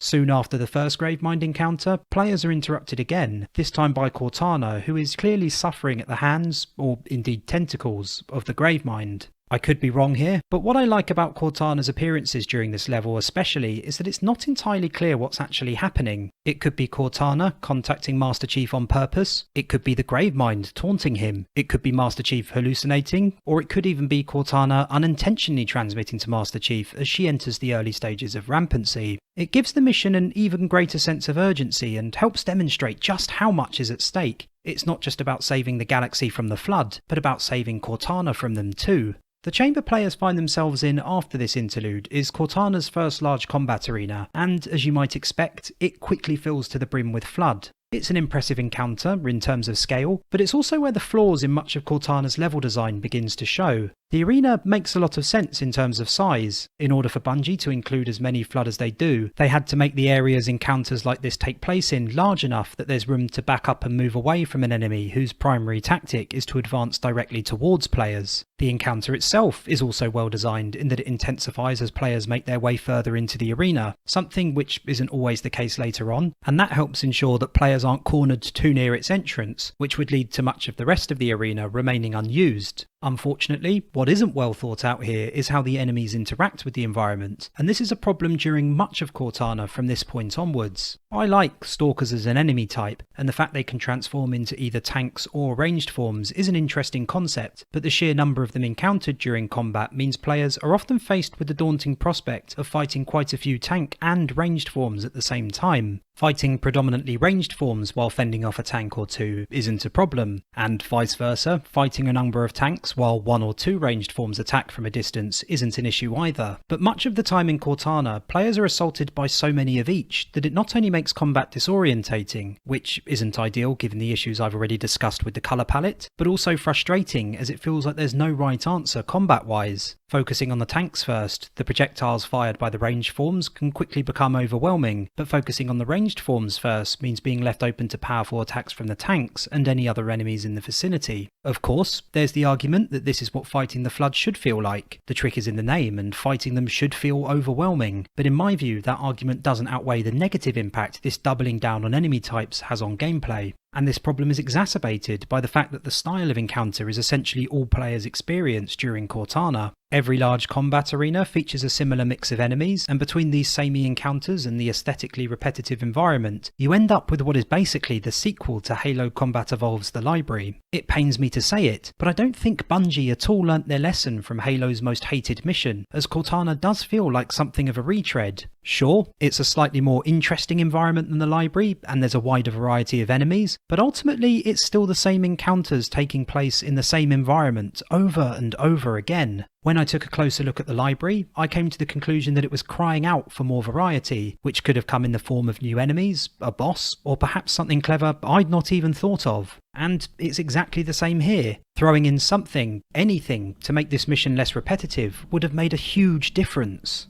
Personally, I think a new flood form unseen outside of the Hive would have been a great addition, but there were also plans at one stage for Cortana to end with a boss fight, during which Cortana piloted a scarab and attacked the Gravemind, while Master Chief stood atop it fighting off the Flood, which would have been pretty brilliant too. Before we move on from this area, I also want to quickly point out the deceased Marine tucked just out of sight alongside a pelican, a flamethrower, and another short message from Cortana. Neither the message nor the Marine are overly exciting, but they're both nice examples of environmental storytelling which Bungie has done so well in the past, notably in 343 Guilty Spark, my favourite of any level featuring the Flood. At first, I thought the nearby flamethrower indicated some kind of desperate last stand, but with a case full of grenades and a rocket launcher plus ammo nearby, along with the fact the Marine hasn't been turned by the Flood, I'd say it's more likely they were hiding in the hope that they might at some point be rescued. The message and the Marine are both lovely touches, and I would have really enjoyed seeing more of this kind of thing woven into the wider level. And speaking of nice touches, there's something else here for players to notice too. If you look into the distance at what now remains of High Charity, you can see the Mausoleum of the Arbiter. It's one of a few different areas from Halo 2 players can spot during Cortana, and its inclusion does so much to foster a feeling of consistency in the world. Given that this level was originally meant to be a continuation of Floodgate before later being recycled, it's at least somewhat understandable that we don't get to see more familiar sites from throughout High Charity in person, but even including them as they are is still a positive in my book. Moving on, now with Flamethrower in hand, players are soon contacted again by the Gravemind. Of course you came for her. We exist together now. Two corpses in one grave. This one I love, as the "we exist together now, two corpses in one grave" line is a direct throwback to the same line spoken by the Gravemind during the level High Charity in Halo 2. We exist together now. Two corpses in one grave. On that occasion, the Prophet of Mercy was the other corpse, but here he's referring to Cortana, and it again continues to foster that sense of unease around her, which I really like. At this point, players are surrounded by the Flood in an incredibly unsettling environment, and these short interludes, while at times irritating, help create the impression that the one thing still remotely human in some capacity, namely Cortana, may not be by the time she's rescued. Not long after, players hear another message from Cortana and the Gravemind. A collection of lies, that's all I am. Stolen thoughts and memories. And yet, perhaps a part of her remains.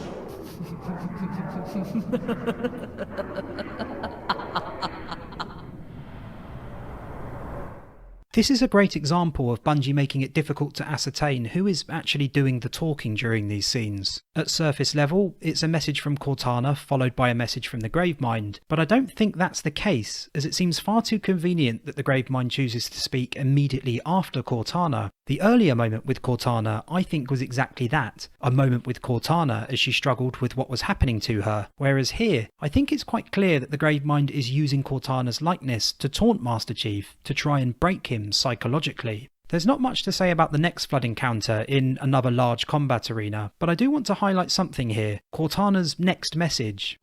Can I speak with you, please?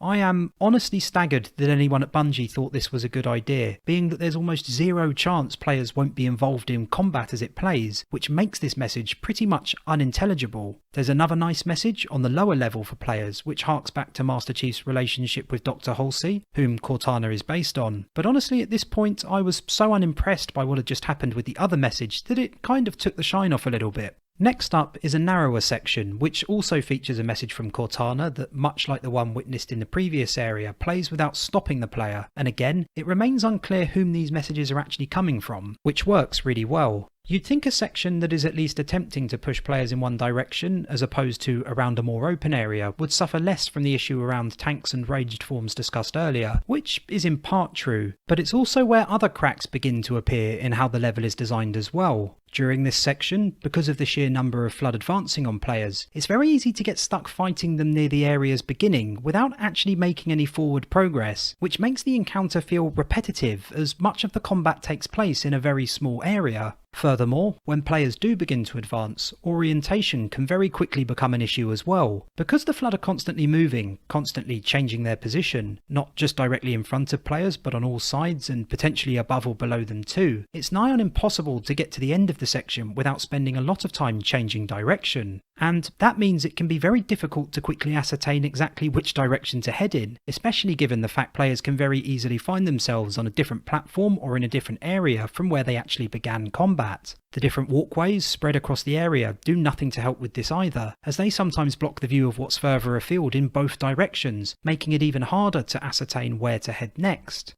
The next Gravemind message is another favourite of mine, as his rising anger at Master Chief's progression helps begin to hand back some of the power to the player. Time has taught me patience, but basking in new freedom, I will know all that I possess!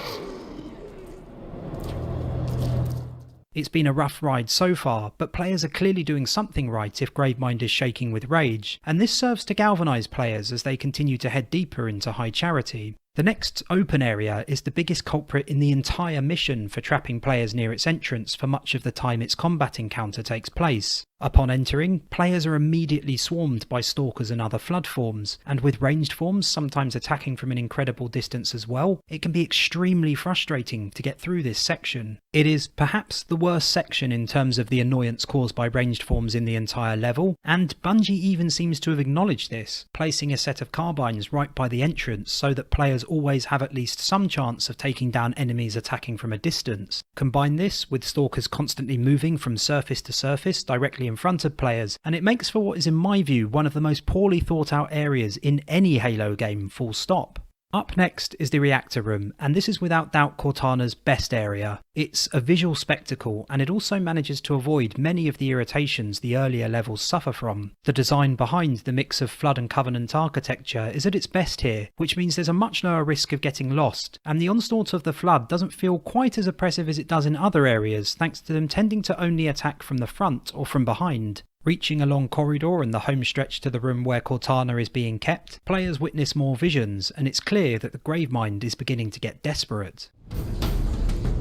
There will be no more sadness, no more anger, no more envy. You will show me what she hides, or I shall feast upon your bones! I consider this to be a particularly clever crescendo because the visions of Cortana seen moments before rescuing her even seem to imply that she may have already gone rampant. This is UNSC AI serial number CTN0452-9. I am a monument to all your sins. Thankfully for worried players, that doesn't turn out to be the case, even though Cortana initially still seems concerned, and the cutscene which follows features a really touching reunion between her and Master Chief. But, as heartwarming as much of this scene is, it's the final line which I really want to highlight. As Master Chief plugs Cortana back into his helmet, hopeful music swells and Cortana reminds the Chief that there are two of them in the suit. This is a direct callback to the same line spoken during the Pillar of Autumn, Halo Combat Evolved's first mission. Notice, however, the difference in delivery between the two scenes. Keep your head down, there's two of us in here now, remember? Just keep your head down. There's two of us in here now, remember?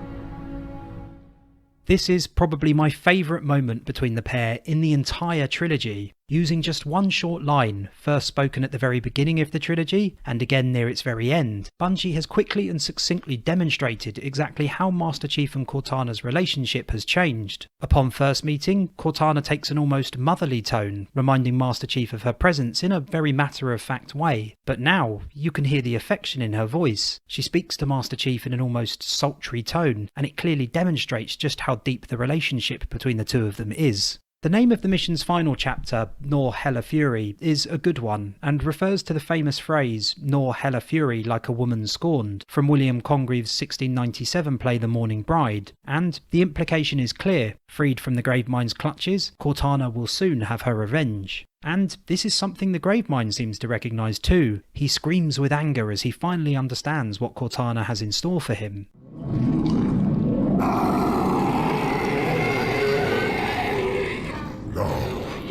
At last I see! Her secret is revealed! And again, he voices his displeasure as players blow up a series of reactors in order to destroy High Charity.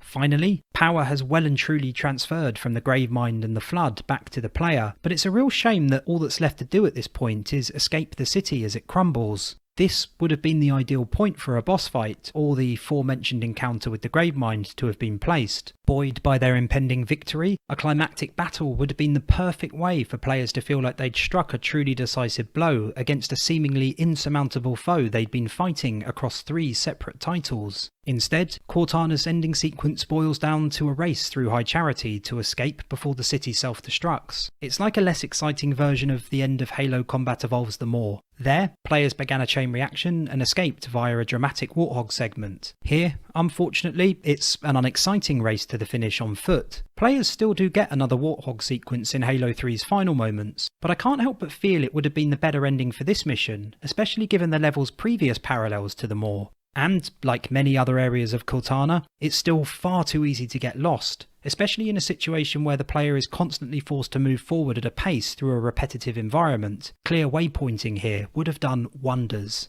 There is, however, time for one nice final touch before the mission ends, with the Arbiter appearing, flamethrower in hand, to back Master Chief up for the final leg of the escape. It has no real impact on gameplay and little on the story other than it's used to quickly inform Cortana that the pair are now allies, but nonetheless it's a fun way to end the level.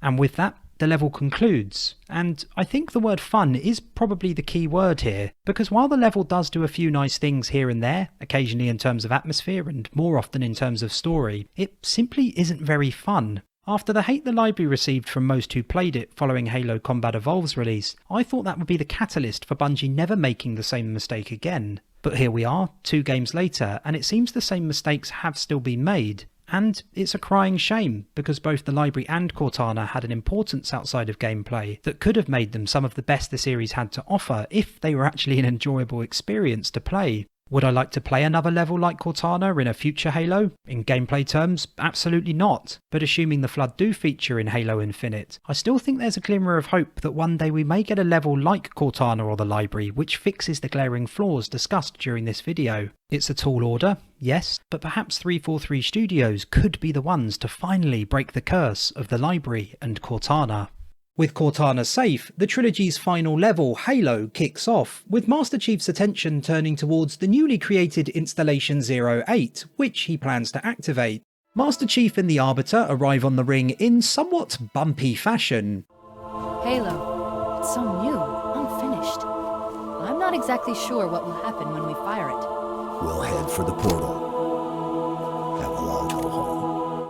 In particular, it's a real pleasure to be reunited with Cortana, although unfortunately it is only for a single, quite brief mission. Halo 3 would definitely be improved by her having a more sustained presence, and it's a real shame our favourite AI isn't given the time to shine she undoubtedly deserves. Speaking of AIs, there's one last terminal hidden not far from Halo's start, and it is the best of the bunch. Playing on easy, normal or heroic difficulties, it concludes the story of the Forerunners' war against the Flood, a really strong bit of lore in its own right, but it's the messages you can read only when playing on Legendary which are the most interesting. Essentially, it's revealed that Mendicant Bias, the Forerunner AI who went rogue, betraying his creators and allying with the Flood, wants to atone as best he can for his sins by aiding Master Chief. He's a fascinating character and one I'd love to see make a reappearance in future titles. This first chapter is named Full Circle, and as you approach the control room, it's easy to understand why. You crash land on the installation aboard a Pelican and set foot on it for the very first time during a level named Halo, which mirrors the circumstances of Combat Evolved's second mission of the same name, and the structure ahead of you which you need to ascend is extremely reminiscent of the one featured in Assault in the Control Room and later in 2 Betrayals. There are plenty of other references to Halo's maiden outing too. You visit a control room joined by 343 Guilty Spark. It ends with a Warthog run. 1 or 2 instantly recognisable pieces of music are thrown in, and there's some great dialogue towards the level's end, which I'll get to shortly. I'm sure there's plenty of others I've missed too. In terms of the actual combat during these early stages, there's nothing here you won't have seen plenty of times before, which isn't hugely surprising given Halo's context. There are some refinements made here level design wise though, which was the right thing to do. In Combat Evolved, you don't fight the Flood when heading up or down the outside of the building housing the control room, and it might have been pretty frustrating if you did, as the pathways are very narrow, and with the Flood requiring a lot of movement to counter effectively, there would always be the risk you might accidentally fall back down to one of the lower levels. Bungie clearly accounted for that in 3 by widening your route, and also at the top where you have to hold out for a minute or two, the area is laid out in such a way that it's much easier to circle around it than it was previously. Also, a quick side note, these battles and the few short encounters after the control room are the last time we take on the Flood in a mainline Halo title. They do appear in Halo Wars 2 and were a great addition, but I think I'm about ready for them to return in some capacity to whatever the next Halo ends up being. Entering the structure, you're greeted by some unexciting but also very aesthetically well-balanced Forerunner corridors. This is how Combat Evolved's Anniversary Edition should have handled things compared to these absolute monstrosities, and it's not long before friend turns to foe as you're forced to put down 343 Guilty Spark once and for all. Unacceptable! Unacceptable! Absolutely unacceptable! Protocol dictates action! I see now that helping you was wrong! As much as I adore Bungie's work, they've always struggled to craft a compelling boss fight, and this one doesn't change my mind at all. You shoot Guilty Spark for a while, first with a brute shot and then with a shotgun, before you finally remember a Spartan laser is lying on the ground for the taking, and you shoot him a bit more while he doesn't really do much until he's finished. Or you're a clever clogs who picks up the laser straight away and ends things much sooner. Either way is valid, I guess. Once Guilty Spark is dead, Johnson sadly succumbs to his injuries. I'm getting you out of here. No, you're not. No, don't let her go. Don't ever let her go. Send me out. After which, Master Chief and Cortana activate the ring, leaving you with just one final objective: to escape. Some very 2 Betrayals-esque multi-faction encounters with Flood and Sentinels out on the snow and in nearby buildings follow, and while it is nice to revisit some of the old Combat Evolved style interiors, it's a very quick section and I would have liked a little bit more on-foot combat. In an ideal world, maybe even a larger arena or 2 with Flood-piloted vehicles would be thrown into the mix. We barely get to see them across the entire trilogy, and I think here would be a great place to include them. It would be a nice little twist that would make Halo feel extra special, and it would also line up well with the story as the Gravemind throws everything he has left at you out of spite. To be fair, Halo does already have its own unique, or nearly unique, selling point in the form of the Warthog run which ends the level. This sequence is phenomenal. Everywhere you look, something is exploding or falling apart. The music is tremendous, and it really does feel like a fitting finale, which again fits nicely into the idea of events coming full circle. During the Maw, you escaped Installation 04 at the end of the trilogy's final chapter, and here you do the same again to see out its last. On the topic of the Maw, there are a ton of really sensible changes compared to the Warthog sequence featured in that mission. First, Bungie does a really good job of signposting where you're meant to go using environmental cues, whether that's explosions happening on either side of you to funnel you in a certain direction, coloured markings on the ground to guide you, or really large obvious doorways to draw your attention. Compared to the Maw, there's also generally a lot more room to manoeuvre, and it never feels unfair, like the layout is designed to trip you up, which was a problem previously. That does mean that the Maw is more rewarding to revisit, as it requires a lot of skill to perfect and thus is particularly satisfying to nail in a single attempt. However, Halo's is absolutely more user-friendly, which I think is ultimately what you want. There is nothing epic about getting stuck on tricky corners over and over again and having to slow down to figure out your route. Some may complain that Halo's version feels occasionally unfair due to the floor almost disappearing from under you on multiple occasions, although I've never personally had an issue with that, but enough people have mentioned it that I feel the need to acknowledge it regardless. I also need to acknowledge this little guy because how could I not? Store called, and they're all out of you. Poor you, stolen at the age of 6 and conscripted into the military. Okay, look, you let me live. I got the fist of front. Look, I'll be the bottom. I'll polish your boots. I'll polish your helmet. It's the gas. When I'm on the gas, I don't know what I'm doing half the time. Boarding the Forward Unto Dawn by the skin of their teeth, Chief, Cortana and the Arbiter manage to escape, and I absolutely love this shot of our favourite Spartan and his companion. The epilogue is also handled beautifully. It's not overly long and it doesn't drag things out, but it hits all the emotional beats it needs to perfectly. I remember how this war started, what your kind did to mine. I can't forgive you. But you have my thanks for standing by him to the end. Hard to believe he's dead. Were it so easy. There are also a couple of things I want to highlight from the scenes which follow with Chief and Cortana, who are left floating through space on the half of the Dawn that didn't make it back. Earlier, I referenced dialogue which was similar to some featured in Combat Evolved. Here's what's said there.